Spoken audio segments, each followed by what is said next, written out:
So in this video, I'm going to show you how to fix these Minn Kota Powerdrive trolling motors. This is a little bit older one. To my knowledge, a lot of the power drives, if not all of them, have the same design with how they mount and how the shaft and everything locks into place. They're very, very similar. So this should be for the older power drives and then the newer power drives as well. And this is kind of what happens here. You can kind of see it just gets really loose and wobbly. And so if you've got it mounted on the front of your boat, it just goes all over the place. And a lot of times, since these are a little bit older, people just throw them out or sell them for super cheap. But it's a very, very easy and cheap fix, and I'll show you how to do it. So let's get to it. Okay, first thing you gotta do is take these side pieces off.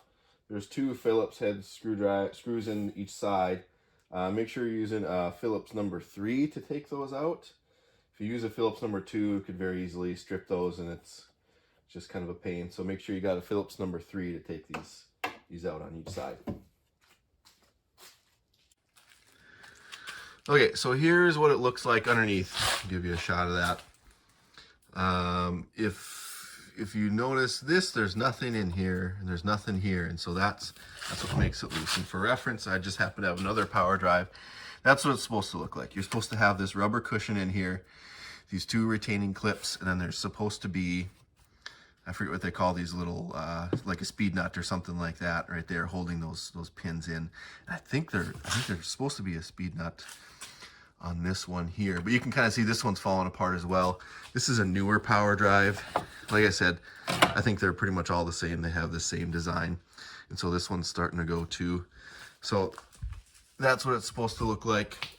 That's what happens. It just deteriorates. And these are the parts you need. They do call these a Speednut. There's the part number there. Depending on how many of these are missing, you'll either need 2 or 4 because there's 2 on each side. So I'm missing these 2 on the back side. I don't know if you can see it, but I do have the 2 remaining on these right there. So I only needed 2. You'll need the pivot pad. There's the part number for that. And then you'll need these, I forget what they call them, pivot pad somethings, I don't know. But there's 4 of these. So they go on, one on top, one on bottom.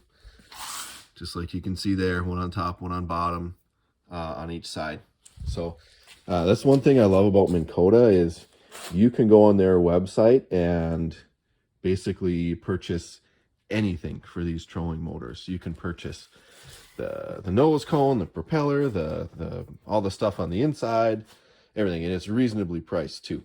I think all of these are only a few dollars to get all of this stuff, to get this trolling motor back on the water. So for that reason alone, I'm a big fan of Minn Kota trolling motors, and they seem to work for a while. I don't know how old this one is, but it took a while for this thing to wear out. So okay, so we gotta take these 2 pins out. This one should slide out pretty decent. You just gotta make sure you got that rod there stayed in place. Pull that one out, and this one should slide out as well.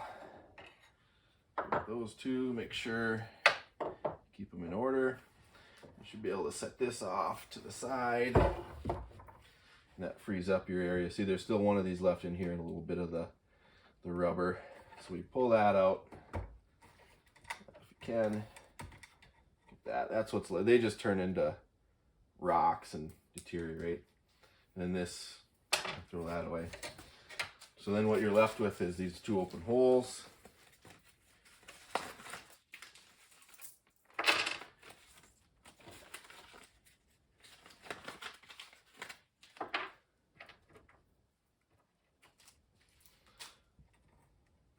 One goes on the bottom. This is like a T shape. I'm holding it upside down. The wider part goes inside to kind of hold it in there. So that slides in there like that.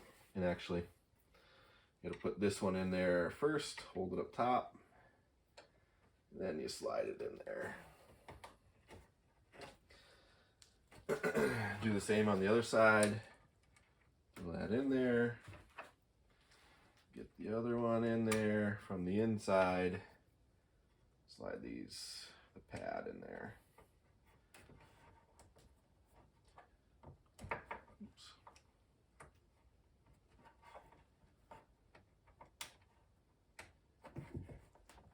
Okay, there we go. Stick this back right there. And this part is kind of tricky since these are new and stiff, but you got to get this pin in there. So sometimes you got to pound it in there with a hammer. But then basically slide that pin in there. Same thing with this pin.